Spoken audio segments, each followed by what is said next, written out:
하나님의 말씀인 성경은 언약의 책이고 약속의 책입니다. 그래서 예수님 오시기 전에 하나님의 성경, 그 오래된 약속, 구약, Old Testament, 그러죠. 그 다음에 예수님이 오신 이후에 새로운 약속, 새로운 언약, New Covenant, New Testament, 신약, 그렇게 말하죠. 약속이 엄청 많습니다. 그 가운데는 특별히 예언들이 많습니다. 그런데 수많은 약속 가운데 가장 강조되고 가장 중요한 약속, 예수님의 초림, 그 2000년 전에 이루어졌죠. 그리고 이제 예수님의 재림, 이제 곧 이루어질 주님의 약속입니다. 예수님의 재림이야말로 이제 남은 약속 가운데 최고의 하이라이트죠. 그런데 우리는 그 날과 그 시를 알 수가 없습니다. 마태복음 24장 36절에 그렇게 말씀하셨어요. 알 수 없다고. 그런데 아무런 무슨 예고도 없고 아무런 징조도 없고 어느 날 갑자기 주님이 오셔가지고 예수 믿는 사람들이 호련히 변화해서 공중으로 휙 올라가 버리고, 예수 안 믿는 사람들 이 땅에 남고 유대인들 남고 이래가지고 환란 있고, 그거 아닙니다. 세대주의자들이 그렇게 주장해요. 아무 예고도 없이 주님이 갑자기 공중 재림하실 때 우리가 호련히 변화한다. 아니에요. 우리 모두가 다 주님이 재림할 때 죽은 자들이 일어나고 살아있는 자들이 변화해서 공중에 올라가서, 요한계시록 19장에 보면 백마를 타고 오시는 그분 뒤를 따라 우리도 이제 세마포 옷을 입고 다시 이 지상으로 내려오는 거예요. 주님 재림 한 번입니다. 공중 재림하시고 또 다시 또 지상 재림하시고, 요즘 유튜브나 무슨 여러 방송들에서 그렇게 말하는 사람들이 수도 없이 많아요. 절대 속으면 안 됩니다. 특별히 미국 교회들이 그 세대주의를 많이 따라요. 그래서 우리 한국 교회가 미국 교회에서부터 영향을 많이 받아서 그렇죠. 근데 저희가 믿는 칼빈주의, 개혁주의에서는 예수님의 재림을 한번 지상 재림으로 그렇게 확신합니다. 그런데 주님이 그 날과 그 시를 우리가 알 수 없지만 이렇게 사건들이 올 때 내가 곧 문 밖에 와 있는 것을 알아라. 다른 말하면 징조죠. 징조를 주신다, 그렇게 말씀하셨어요. 한번 해봅시다. 징조.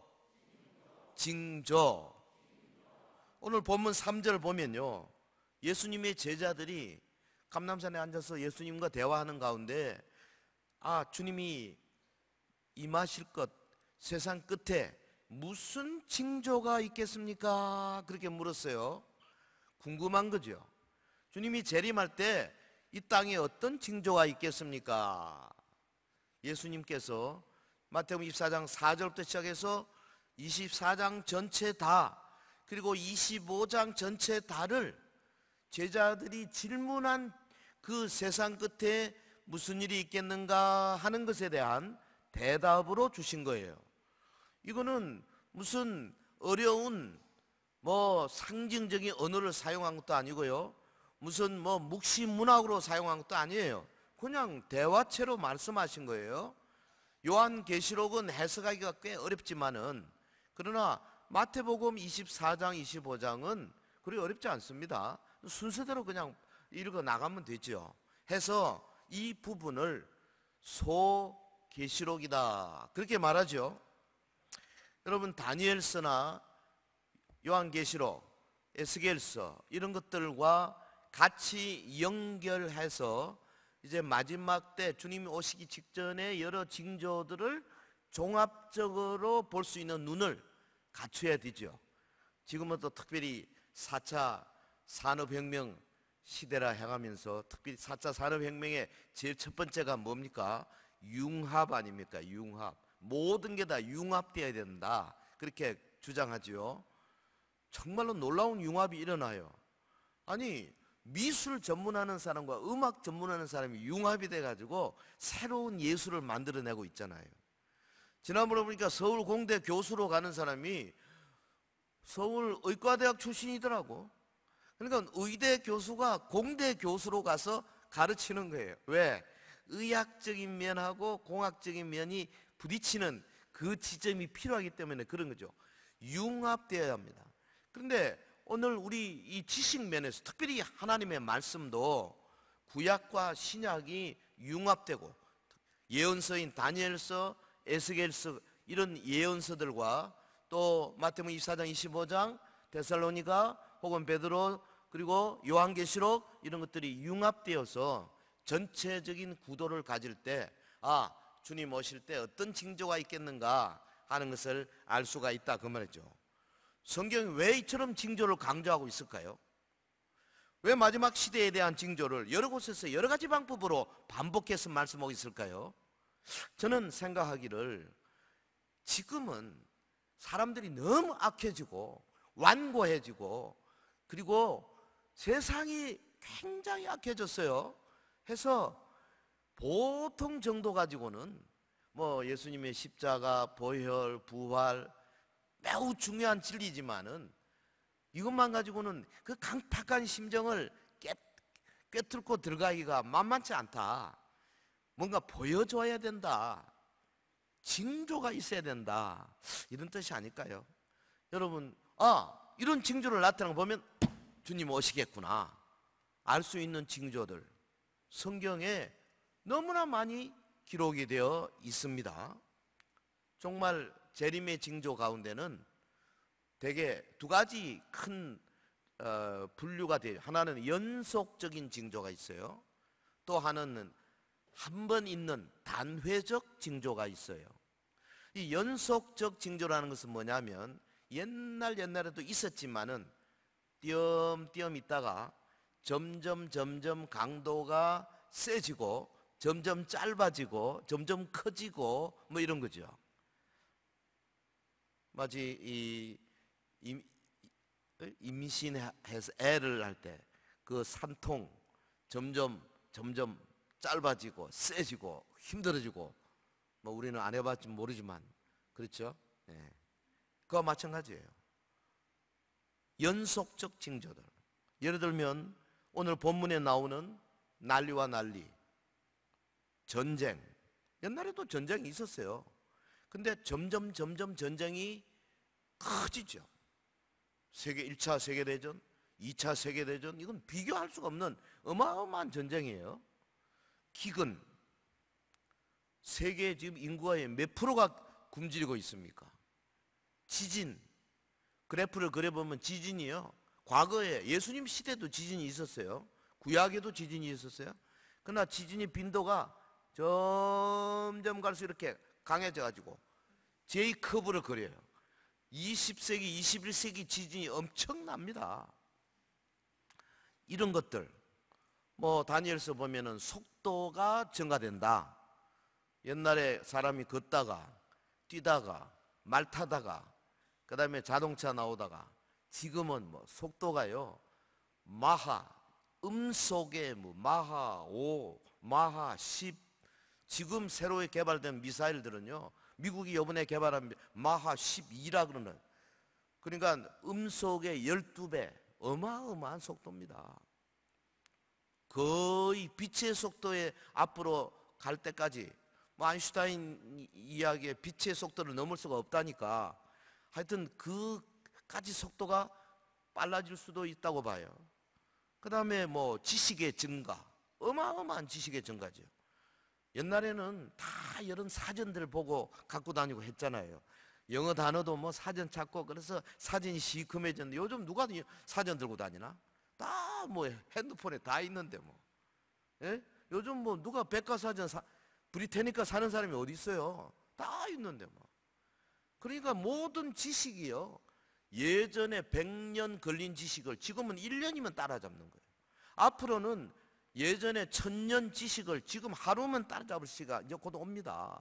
어마어마한 시대가.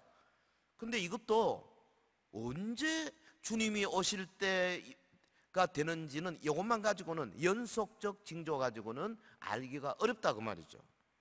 이단들, 옛날에도 이단 있고 지금은 성타라, 어마어마하죠. 지금 뭐 엊그제도 어느 분이 가셨잖아요. 그것 때문에. 지금 뭐 온 세계가요, 정말 말로 다 할 수 없는 타락으로 가고 있지만, 그러나 이게 뭐 로마 시대도 있었어요. 그렇기 때문에 이 연속적 징조만 가지고는 우리가 감히 느낄 뿐이지 확실한 어떤 걸 잡기가 어려워요. 자, 제가 연속적 징조를 몇 가지 말했는데, 그 다음에 단회적 징조가 있어요. 요거는 한 번씩 있는 징조예요. 뭐 몇 가지 우리가 오늘 제가 한 5가지를 소개하려 합니다. 단회적 징조. 이거는 뭐냐? 주님이 재림이 가까웠다는 것을 피부로 확 느낄 수 있도록 만드는 징조들입니다. 이거는 성경에 되어 있는데 한 번 있는 거거든요.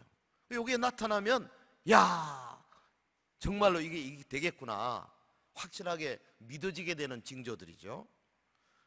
물론 이런 징조들에 대해서 가장 연구를 많이 한 분들이 누구냐? 세대주의 학자들입니다. 감사하죠. 이분들은 뭐 징조에 대해서 아주 그냥 도 같을 만큼 연구를 많이 했어요. 그런데 너무 깊이 들어가서 어떻게 하느냐? 이스라엘하고 교회를 첨예하게 갈라버리는 거죠. 그래서 아브라함의 자손들, 구약에 있는 모든 약속들은 문자 그대로 다 이루어진다, 이렇게 말하는 거예요. 그러니까 뭐 다윗의 장막 하면 다윗의 장막이 생겨야 되고, 무슨 구약에 여러 가지 약속들이 있지 않습니까? 뭐 에돔과 모압과 암몬에 대한 약속이 있으면 그대로 이루어져야 된다고 봐요. literal sense, 문자적인 의미를 너무나 강조해요. 대환란 때도 교회는 올라가 버리고 밑에는 유대인들이 남아가지고 환란받고, 교회와 유대인을 엄격하게 구분하는 이것은 우리 개혁주의가 절대 받을 수가 없는 겁니다. 하지만 징조에 연구한 것에 대해서는 고맙게 생각해요.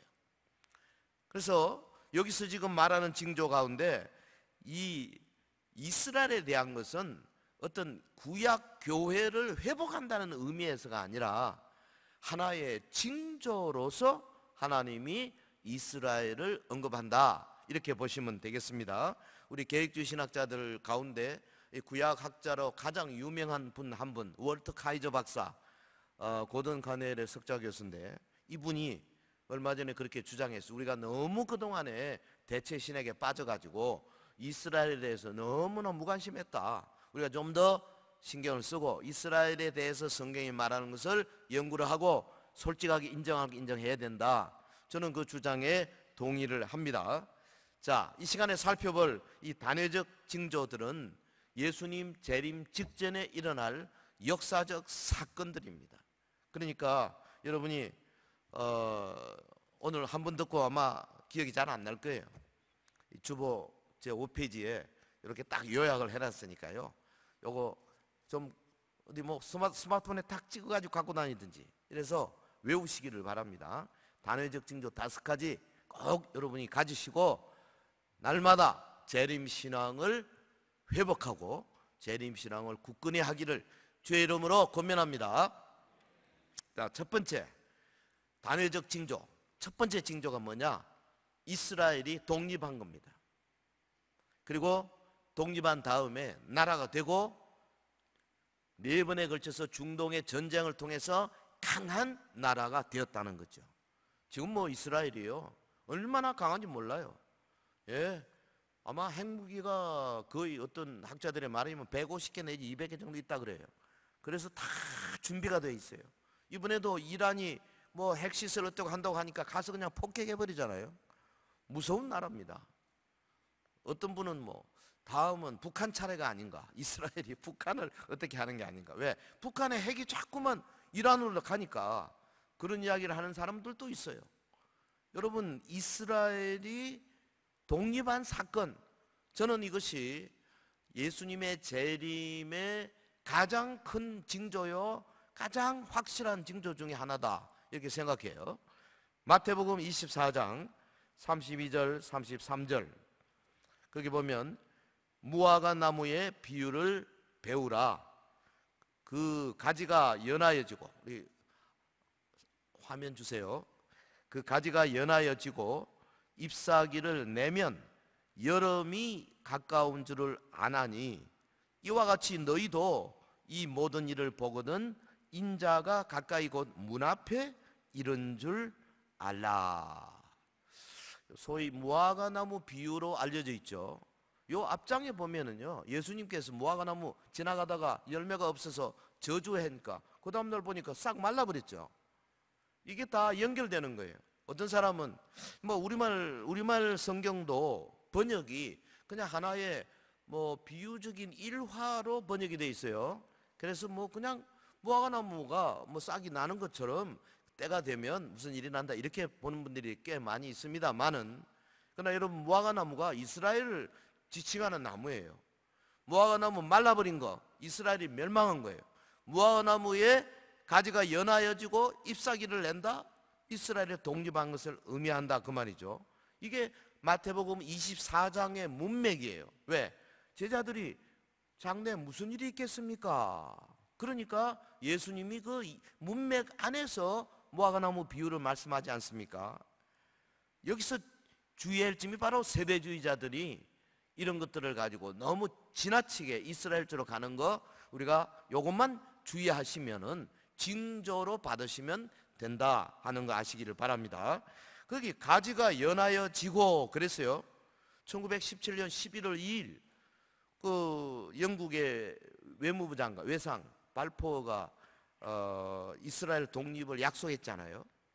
그리고 1947년 유엔이 이스라엘을 국가로 인정했잖아요.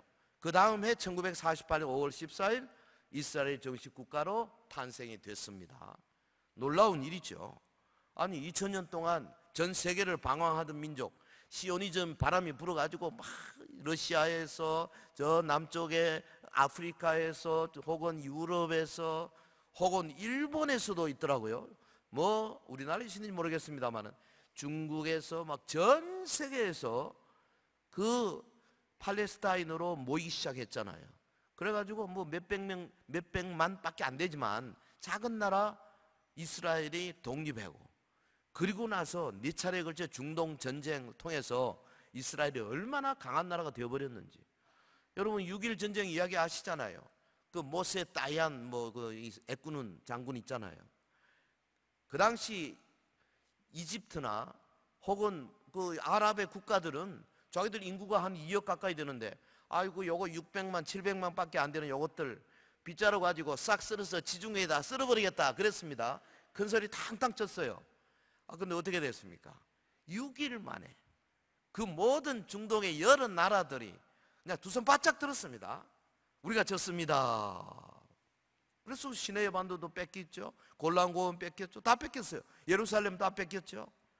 그런데 그 뒤에 이제 계속 여론이 일어나니까 미국의 대통령하고 다 이렇게 서로 회담을 해가지고 뭐 시나이 반도 돌려주고 골란 고원도 좀 조금 돌려주고 예루살렘도 한쪽 그 기퉁이 떼주고, 하지만 이스라엘로서는 예루살렘을 회복하게 되는 놀라운 사건, 이스라엘이 독립한 사건, 이 사건부터 종말의 추가 무섭게 돌아가기 시작했다. 저는 그렇게 생각합니다. 여러분 보세요.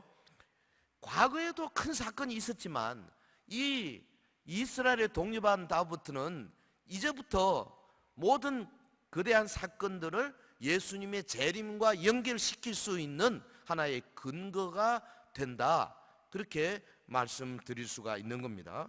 본문에 보면 그랬습니다. 이와 같이 너희도 이 모든 일을 보거든 인자가 가까이 곧 문 앞에 이른 줄 알라. 무슨 말입니까? 이스라엘 독립은 예수님의 재림 임박을 알리는 결정적 징조가 된다. 할렐루야. 이제 얼마 되지 않아서 이스라엘이 그 현재 있는 오마르 사원 뭐 그걸 헐든지 혹은 그 옆에 짓든지 하여튼 성전을 짓게 될 겁니다. 얼마 되지 않아서 적그리스도가 그 성전에 나타나서 내가 그리스도다, 내가 하나님이다, 이따구 소리를 하게 될 날이 곧 오게 될 것으로 생각을 합니다. 어찌됐든 여기 나타나는 이스라엘은 하나님이 구약 교회를 회복하는 것이 아니라 하나의 종말의 징조로서 우리에게 주셨다. 근데 여러분, 아무리 적그리스도 세력이 크게 왕성한 날짜라도 예수님께서 재림하셔서 그 입의 기운으로 그들을 다 죽이고 마침내 이 땅에 하나님의 나라를 이루게 될 줄로 믿습니다. 자, 단회적 징조 첫 번째, 이스라엘 독립.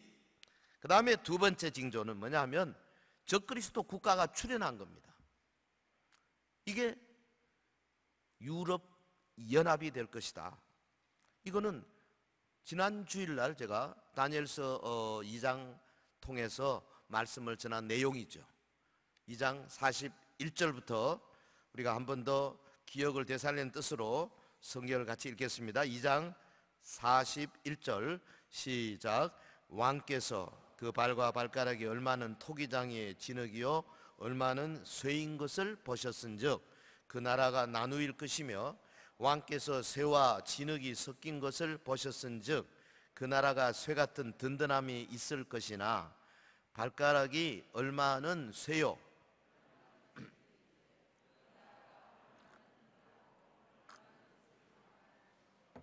왕께서 쇠와 진흙이 섞인 것을 보셨은즉 그들이 다른 민족과 서로 섞일 것이나 그들이 피차에 합하지 아니함이 쇠와 진흙이 합하지 않음과 같으리다.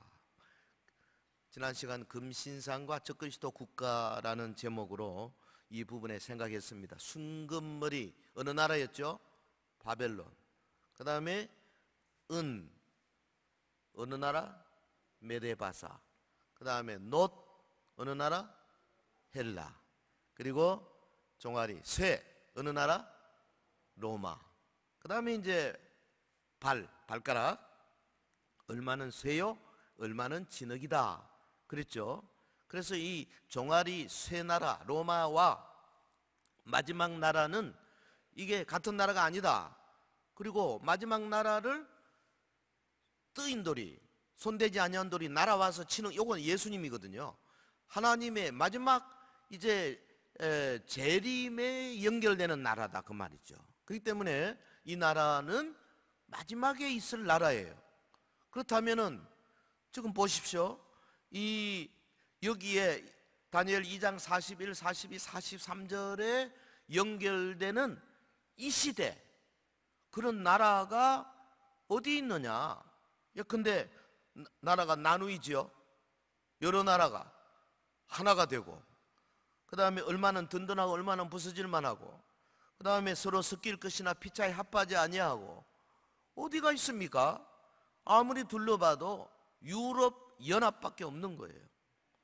이게 뭐 중세에 이런 일이 있었으면 우리가 이것을 하나의 단회적 징조라 볼 수 없지만, 지금 마지막 이런 시대에, 마지막 주님이 재림 직전에 왔는 이 시대에 유럽 연합이라는 것이 탄생한 것을 보고, 아, 이건 선지자 다니엘이 예언한 바로 그 나라구나. 다니엘뿐 아닙니다. 요한계시록 7장과 다 연결되어 있어요. 보십시오. 1957년 로마 조약을 시작점으로 해가지고 유럽 경제 공동체를 거쳐서 1993년 유럽 연합에 이르기까지, 그리고 1999년 통일 화폐 유로 달러가 생기기까지, 2009년 유럽 대통령이 나오기까지, 이 모든 것들이 얼마나 급하게 달려왔습니까? 이거 하나님의 섭리 아니고는 있을 수 없는 나라입니다. 그 나라가 41절에 나누일 것이며, 27개국으로 나누어져 있잖아요. 42절에 얼마나 든든하며 얼마나 부서질 만할 것이며, 그렇잖아요. 든든한 거, 뭐 예를 들면 독일, 프랑스, 이태리 든든한 나라죠. 또 부서질 만한 나라, 작은 나라들 많잖아요. 뭐 룩셈부르크라든지 키프로스라든지 이런 나라들. 그 다음에 43절에 서로 섞일 것이나 피차에 합하지 아니한다. 왜 그렇습니까? 인종이 다르거든요. 여기 뭐 라틴계가 있고 게르만계가 있고 슬라브계가 있고 이런 서로 다른 인종들이 섞여서 앙강불락하면서도 왜 하나가 될 수밖에 없느냐? 가만히 보니까 세계가요 20세기 들어와서 보니까 저 미국을 중심으로 해서 어마어마한 세력, 미국과 카나다와 멕시코가 하나가 돼가지고 그 막 경제 공동체를 이루죠. 저 남쪽에 막 저 남미 쪽, 그 다음에 중국이 막 부상을 하죠. 일본 엄청나죠.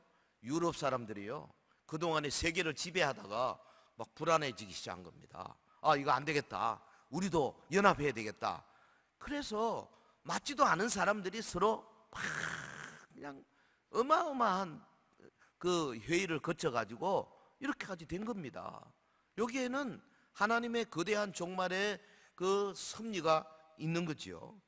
계시록 17장 7절에서 14절까지 보면은 여기 적그리스도 비밀이 있어요. 짐승은 8째 왕이라 그랬어요. 7 중에 속합니다. 그러니까 7이라는 나라가 있어요. 7째 나라. 7째 나라가 어디냐? 저 첫 번째 애굽부터 시작해서 애굽, 아수르, 바벨론, 메데바사, 그 다음에 헬라, 로마, 그리고 6번째 나라, 다시 뭐 하나 빠졌네. 예. 다시 합시다. 애굽, 아수르, 바벨론, 메데바사, 헬라, 로마, 그 다음에 7째가 EU죠. 유럽연합. 그리고 7째 유럽연합에서 솟구쳐 올라온 8째 왕, 계시록 7장 17장 7절에서 14절까지 11절에 나와요. 8째 왕이 누구냐? 유럽연합에서 나오는 적그리스도다, 그 말이죠. 그러니까 다니엘서만 봐가지고는 알기 어려운 거를 계시록과 융합해서 공부할 때 이것을 캐낼 수가 있는 겁니다. 지금 우리는 유럽연합의 정책 사건들이 연일 계속해서 신문지상으로 언론으로 나오는 것을 보고 있어요. 그래서 우리가 정말 신앙의 허리끈을 단단히 견고하게 매야 할 줄로 믿습니다. 자, 세 번째 징조가 있어요. 요거는 뭐냐? 적그리스도의 종교다운주의 배도입니다. 배도. 계시록 13장에 보면 내가 보니 바다에서 한 짐승이 나온다 그랬어요. 13장 1절에 바다에서 한 짐승이 나오는데 뿔이 10이요 머리가 7이라 그 뿔에는 10왕관이 있고 그 머리들에는 신성 모독하는 이름들이 있더라 그랬어요. 내가 본 짐승은 표범과 비슷하고 그 발은 곰의 발 같고 그 입은 사자 입 같은데 용이 자기의 능력과 보좌와 큰 권세를 그에게 주었더라. 이 바다에서 나온 짐승은 용이 누구냐? 마귀입니다. 마귀가 권세를 줘가지고 이거 뭐 어마어마한 권세를 행하는 존재가 된 거죠. 이 시대에 많은 사람들이 이 적그리스도를 로마 가톨릭 교황과 연결하는 것을 많이 주저합니다. 뭐 로마 가톨릭에서는 다 물론 그렇고 학자들과도 주저하지만은 그동안에 이 교황들이 해온 것을 가만히 들여다보면요, 오늘 본문에 말한 내용이 그대로 맞아 들어가요. 오죽하면 마틴 루터나 요한 칼빈 16세기의 학자들이 보기에 그때부터 벌써 배도의 기운이 많았던 거죠. 칼빈은 뭐 그냥 교황을 보고 바로 적그리스도라 그랬어요. 보세요. 1절에 보면 그 머리들에는 신성 모독하는 이름들이 있더라 그랬죠. 신성 모독, 블라스페미입니다. 이게 예를 들면 제2 바티칸 공의회가 교황 요한 23세 때, 그러니까 1962년부터 65년까지 있었어요. 근데 그 63년에 뭐를 선포했냐면은 역사상 최초로 모든 종교의 구원이 있다 선포했습니다. 모든 종교의 구원이 있다는 게 뭐예요? 종교다원주의 아닙니까? 이게 음녀예요. 음녀가 두 발을 많은 물 위에 얹었다. 계시록에 말하는 그게 음녀가 결국은 뭐냐? 이 적그리스도 세력을 말하는 거예요. 많은 물은 사상을 말하거든요. 그러니까 교회가 뭐 기독교뿐 아니라 불교, 뭐 무슨 전주교, 회교, 뭐 조로아스터교 뭐 다 오라 이거예요.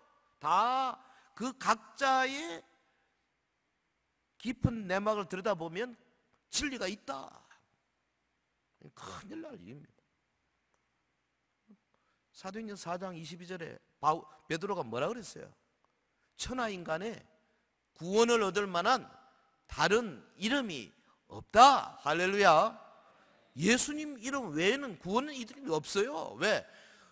우주를 창조하신 하나님께서, 삼위일체 하나님께서 이위이신 성자 예수 그리스도 육신을 입혀서 보내셨잖아요. 그가 아버지의 뜻을 받아서 이 땅에서 친히 자기의 몸을 온전히 제물로 드려서 하나님의 의를 이루고 그를 믿는 모든 자들을 하나님의 자녀로 만들기로 딱 하나님이 약속한 대로 이루어졌는데 무슨 다른 종교의 구원이 있느냐 그 말이죠. 종교다원주의는 바로 이 참남한 자들의 발상이죠. 근데 우리나라에 지금 WCC에 속해 있는 교단이 한국 교단의 반이 넘는다 그 말이죠. 이 다 참남한 자들, 절대 여기 들어가서는 안 되는데 말이죠. 종교다원주의가 지금 판을 치고 있어요. 교황 데시우스가 뭐라냐면 교황은 하나님이 할 수 있는 모든 것을 할 수 있다 그랬어요. 교황 요한 바오로 2세는 뭐라 그러냐면 죄를 용서받으려면 하나님께로 가지 말고 내게로 오라. 참남한 말을 했습니다. 요번에도요 저 이 코로나 바이러스 팬데믹 이 사건 가지고 교황이 그 기도문을 발표한 게 있잖아요. 이거 보셨잖아요. 그 기도문의 내용이 누구한테 기도하는 겁니까? 다 성모 마리아여 우리를 도우소서, 마리아여 우리에게 뭐 전부 성모에게 기도하고 있어요. 시대가 지금 이렇게 되어가고 있다 이 말이죠. 본문에 보면 뿔이 열이요 머리가 일곱이라 한 것은 다니엘서 2장 금신상에 발과 발가락 나라 국가 아닙니까? 2절에 보면 표범과 비슷하고 발은 곰의 발 같고 입은 사자의 입 같다 그랬습니다. 적그리스도의 배교의 모습을 말하는 거죠. 하나님의 말씀을 그냥 사정없이 삭제해버리면 마음에 안 들면 마가복음 16장 16절 이하에 믿는 자의 이런 표적이 따르리니 저희가 내 이름으로 귀신 쫓아내고 어쩌고저쩌고 쭉 하는 구절 있죠. 삭제해버렸잖아요. 그래서 이거 뭐 원문에 없는 거다. 아니 10계명을 9계명으로 만든 자들 아닙니까? 2계명을 삭제해버렸어요. 그 우상을 만들지 말라. 그리고 9계명 하기가 미안하니까 10번째 계명을 둘로 나눠가지고 그래가지고 9계명 10계명 그렇게 만들어놨. 가톨릭 교리 보십시오. 왜 그러냐? 거기는 뭐 우상, 마리아상, 뭐 베드로상, 무슨 상, 뭐 온통 우상이거든요. 그러니까 그걸 10계명 우상을 만들지도 형상을 만들지도 말고 그 앞에 절하지도 말고 뭐 어쩌고저쩌고 성경을 계속 가르칠 수가 있나요? 못하잖아요. 그렇게 하나님의 말씀을 변개하는 자들이라고 말이죠. 그렇기 때문에 이게 지금 적그리스도 교황의 종교다원주의 배도에 해당한다. 요한계시록 7장 17장 지금 말한 7절에서 13절까지 보면 이 8째 왕 유럽 연합에서 나올 거다. 유럽의 70%가 가톨릭인데요. 그 사람들이 누구 한 사람이 필요하면 누구에게 몰아주겠습니까? 저는 요즘 기도하면서 그런 생각이 많아요. 지금 이 팬데믹이 유행하면서 점점 전 세계가 전체주의로 가는 게 아닌가. 가만 보면 막 사정없이 막아버리고 뭐 우한을 그냥 포위로 해버리고 못 나오게 만들고 막 강력하게 하니까는 그렇게 숫자가 좀 사망자도 적고 뭐 확진자도 적은데 미국이나 유럽이나 이 자유주의 보니까 막 지 마음대로 마스크 쓰라도 쓰지도 않고 막 마음대로 막 이렇게 하니까 지금 뭐 하루에 뭐 몇천 명씩 죽어 넘어가고 막 뭐 무슨 전체가 막 10만 명, 20만 명 막 예사로 야 이거 정치 뭔가 잘못되어 있는 거 아니냐? 전체주의로 가야 되는 거 아니냐? 이런 학자들이 요새 나오기 시작한다고 말이죠. 그런데요, 적그리스도 국가는 전체주의입니다. 지금 현재 중국이 추구하는 전체주의는 완전한 전체주의는 아니지만은 적그리스도 때는 완전한 전체주의가 될 거예요. 왜? 666을 제시해서 이거 안 받으면 너 매매를 못해. 그럼 다 굶어 죽어야 되거든요. 어마어마한 시대가 지금 다가오는데 이 코로나 바이러스의 팬데믹이 그런 쪽으로 우리를 지금 계속해서 몰아가고 있는 게 아닌가. 우리나라도 지금 벌써 전체주의 요소가 계속 들어오고 있잖아요. 그저 뭐 정청래가 뭐라 그랬어? 교회에서 뭐 찬양대도 마스크 붙지 마라. 뭐 무슨 찬양하지 마라. 통성기도 하지 마라. 장난도 아니고 말이에요. 아니, 세상에 나가보면 교회보다 위험한 데가 얼마나 많은데요. 제일 먼저 닫아야 할 때는 저는 서울 지하철이라고 생각합니다. 지하철 타보니까요, 정신이 없어요. 아침에 팍팍한데요. 그러니까 어디서 감염돼서 나온지 모르는 거예요, 사실은. 그럼 그것도 스톱해야죠. 교회는 얼마나 말을 잘 듣습니까? 또 우리 서영교는 넓어가지고요, 비말이 2m 이상 못 와요. 아무래도 저한테 못 와요. 요거 10m가 넘는데. 그런데도 사정없이 교회만 지금 치고 있잖아요. 이게 뭐겠습니까? 다 그런, 지금은 약하지만은 앞으로 점점 그런 세력이 세지리라고 봅니다. 여러분 정신을 바짝 차리셔야 됩니다. 할렐루야. 우리에게 다가올 여러 가지 어려운 문제들을 지금부터 훈련하고 연습하는 게 얼마나 중요한지 모르겠어요. 자, 그 다음에 네 번째 징조는 매매하는 짐승표입니다. 666이라 그랬어요. 요한계시록 13장 16절 같이 할까요? 시작.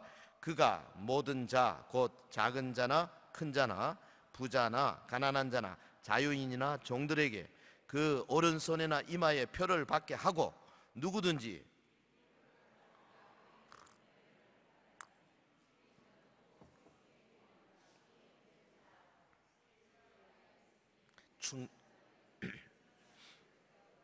그것은 사람의 순이, 그의 수는 666이니라. 예, 시간이 좀 많이 가서 빨리 가겠습니다. 이 단회적 징조의 또 다른 것이 뭐냐? 666 짐승표입니다. 이것은 전 세계를 통치하는 적그리스도의 통치 수단으로 사용할 것입니다. 그게 뭐 오른손에나 이마에 표를 받게 할 것이다 그랬습니다. 이 시대에 베리칩 같은 거 생각하면 돼요. 조그마한 칩, 이미 기술은 완성돼 있어요. 뭐 멕시코나 미국의 어디요, 국방성 같은 데서는 이미 실험을 하고 있다고 그래요. 근데 아직은 이 베리칩 같은 것이 짐승표가 아니에요. 666이 절대 아닙니다. 왜 아니냐? 아무리 뭐 여기서 한다 하더라도, 여러분 우리가 그 롯데 뭡니까? 그 공원에 들어갈 때 들어가면서 여기다 도장 하나, 물도장 하나 받았잖아요. 그리고 나올 때 요거 기계에다 딱 갖다 대니까 돈 냈다 안 냈다 나오죠. 보이지도 않는데. 지금은 우리나라도 얼마든지 그런 기술이 다 준비되어 있어요. 하지만 현재 우리가 쓰는 그런 모든 것들이 666이 될 수 없는 이유가 뭐냐? 첫째는 아직 대환란 기간이 아니에요. 두 번째, 적그리스도가 아직 안 나타났어요, 완전하게. 세 번째, 이게 666이 되려면 이 표를 받아라, 받지 않으면 매매 못한다 하는 전 세계적인 훈련이 내려와야 돼요. 아직은 시간이 있어요. 지금 우리가 정말 어떤 시대에 사느냐? 믿음을 키울 수 있는 좋은 시대에 사는 거예요. 찬송 열심히 하시고 기도 열심히 하시고 금요 기도도 좀 많이 나오셔가지고 하나님 앞에 간절하게 하나님과 대화하는 시간도 가지시는 게 좋아요. 지난 금요일 많이 오셨더라고요. 하나님은 여러분 어떤 어려움이 있어도요, 아니 사드락 메삭 아벳느고를 7배나 뜨거운 불문불에서도 머리털 하나 상하지 않도록 지키신 분이세요. 며칠씩 굶겨놓은 사자굴에 다니엘이 던져졌는데 그 다음날 아침에 다리오가 울면서 다니엘아 네가 섬긴 하나님이 너를 살리느냐 이러니까 다니엘이 왕이여 제가 여기 있나이다 그래서 다니엘을 모함한 사람들을 왕이 그냥 던지니까, 아니 그 사람들이 땅에 닿기도 전에 사자가 그냥 뛰어 올라와가지고 다 부스러뜨려 먹더라 그러잖아요. 하나님이 그런 분이세요. 할렐루야. 왜 못하시겠어요? 저는 그 방법이 어떤지는 우리가 정확히 알 수는 없지만 계시록에 보면 우리를 3년 반 동안 예비처에서 지키신다 분명하게 말씀하셨어요. 그 대신에 요한계시록 7장에 여기에 인 맞아요. 도장 맞아요. 사방에 바람을 잡고 있는 네 천사에게 아직 잡고 있으라, 전쟁 일으키지 마라, 내가 내 종들에게 이마에 인치기까지 그랬습니다. 예, 14만 4천 명 이마에 인치기까지. 물론 상징 숫자죠. 저와 여러분 정말로 예수 그리스도를 믿고 예수 안에서 확실하게 하나님의 자녀가 된 사람들 인을 맞을 것입니다. 그리고는 황충들이 아무리 달라들어도 감히 우리에게 해를 끼치지 못하도록 하나님이 지켜주신다 약속해 주신 거죠. 지금은 믿음을 확실하게 키울 때예요. 기도 없이는 불가능합니다. 말씀 없이는 불가능해요. 저기 우리 뒤에 있잖아요. 오직 예수, 오직 말씀, 오직 성령. 이거 외에는 불가능하다고 말이죠. 자, 짐승표 666 우리의 믿음과 관련시켜서 정말 우리가 짐승표를 거절할 수 있는 그런 담력을 키울 때까지 우리가 아주 지금부터 믿음의 준비를 하시기를 바랍니다.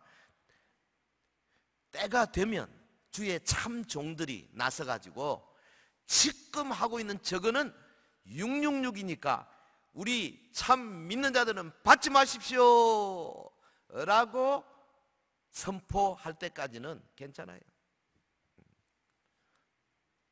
그때까지 제가 살아있으면 제가 한번 선포해 볼 참인데 아직은 시간이 있다 이 말이에요. 그 다음에 마지막 5번째 징조는 땅끝까지 복음을 전파하는 겁니다. 할렐루야. 마태복음 24장 14절 같이 하겠습니다. 시작. 이 천국 복음이 모든 민족에게 증언되기 위하여. 네, 온 세상에 복음이 전파되면 끝이 온다. 이 본문에 대해서는 모든 주석가들이 다 일치하고 있습니다. 예수님의 재림의 결정적 징조다. 왜? 세계 선교를 마감하는 것이 뭐냐? 예수님 재림하고자 하는 역사를 종결하는 문을 열고 들어올 준비가 마감됐다 이 말이거든요. 지금 보십시오. 지금 지도를 펴놓고요, 선교사가 안 들어간 곳이 어디 있는가 살펴보십시오. 거의 없습니다. 다 들어갔어요. 위클리프 선교회가 성경 번역 선교회인데요, 선교회 가운데 가장 크죠. 제가 가르치던 친구들이 그 서너 사람 위클리프 가 있는데, 지난번에 거기 에티오피아에서 선교 20년 했던 친구가 전화하니까, 목사님 제가요 에티오피아 한 부족 언어를 몇 년 열심히 공부해가지고 이걸 알파벳으로 해서 신약을 어제 완성했습니다 그러더라고. 그러니까 말을 배워서 글을 알파벳으로 만들어주는 거죠. 이런 일들을 수만 명의 선교사들이 지금 계속 해왔고, 위클리프 선교회가 증언한 바에 의하면 아마도 2023년이면 마지막 이 성경 번역이 끝날 것이다, 그 정도 말하고 있어요. 그러니까 지금 세계가 어느 정도 복음 선교가 완성되었는가는 미루어 짐작할 수가 있을 것입니다. 요즘 보통 그렇게 말하죠. 선교의 끝이 어디냐? 이스라엘이다. 그 지금 이스라엘에 지금 복음의 이동 경로를 보면요, 사도 바울 통해 가지고 에게 해협을 건너서 빌립보로, 데살로니카로, 고린도로, 뭐 아테네로 쭉 내려가서 로마로, 그리고 스페인으로, 영국으로 쭉 돌아서 북아메리카로, 남아메리카로 갔다가 다시 아시아로 돌아와서 한반도로 왔잖아요. 그리고는 다시 지금 서진합니다. 어디로? 이스라엘로. 우리 서영교회도 솔직히 우리 인흥수 선교사님, 저 나이지리아 조금 올라가면 이스라엘이에요. 우리 김세백 선교사님 그 서안에서 조금 실크로드 타고 가면은 그 이스라엘이에요. 이스라엘로 가는 거예요 지금. 우리나라에도 여러 교회가 지금 이스라엘 선교를 열심히 하고 있습니다. 그 중에 대표적인 교회가 제가 알기로 아마 그 어디 광주에 있는 큰 교회 있어요. 계자식 교회. 그 선교 열심히 하고 있어요. 교회를 얼마나 많이 개척했는지 몰라요. 여러분 그 통계 보면요, 2014년까지 교회가 한 20여 개 정도였더니 이스라엘에. 근데 지금 금년에 한 500여 개 될 겁니다. 불과 몇 년 사이에 어마어마하게. 유대인들 한 사람 전도하는데 얼마나 어려운 줄 아십니까? 정말 어렵습니다.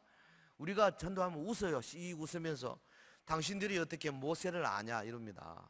제가 뉴욕에서요 유대인 전도하다가 내가 창피당했어요.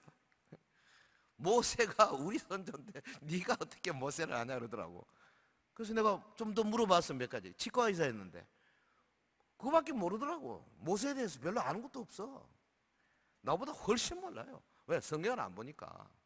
그 정도예요.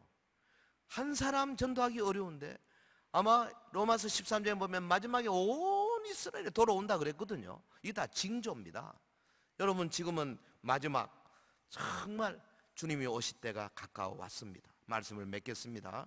연속적 징조는 지금 우리가 뭐 이 팬데믹 이것만 보더라도 얼마나 지금 전염병이 극심해져 가는가 알 수 있잖아요. 그러나 이것만 가지고는 알 수가 없어. 정확한 것은 단회적 징조입니다. 5가지 이야기했습니다. 1948년 이스라엘이 독립했습니다. 1993년 유럽 연합이 결성이 됐습니다. 그리고 이제 적그리스도 교황이 내가 하나님이다 라고 나설 때가 되었으면 아직 요거는 이루어지지 않았습니다. 그 다음에 매매 짐승표 아직 이루어지지 않았습니다. 선교 완성 거의 다 되어 왔습니다. 요 5가지가 오늘 저와 여러분이 사는 이 시대에 거의 완성까지 지금 얼마 남았는지 아무도 알 수가 없습니다. 그리고 때가 되면 주님이 재림하실 것이고 주 안에서 죽은 자들이 문음을 열고 나올 것이고 저와 여러분 살아있다면 우리가 호련히 변화체가 되어서 공중으로 들어올려 주님을 만나고 주님과 함께 천년왕국의 위대한 나라를 이루게 될 줄로 믿습니다.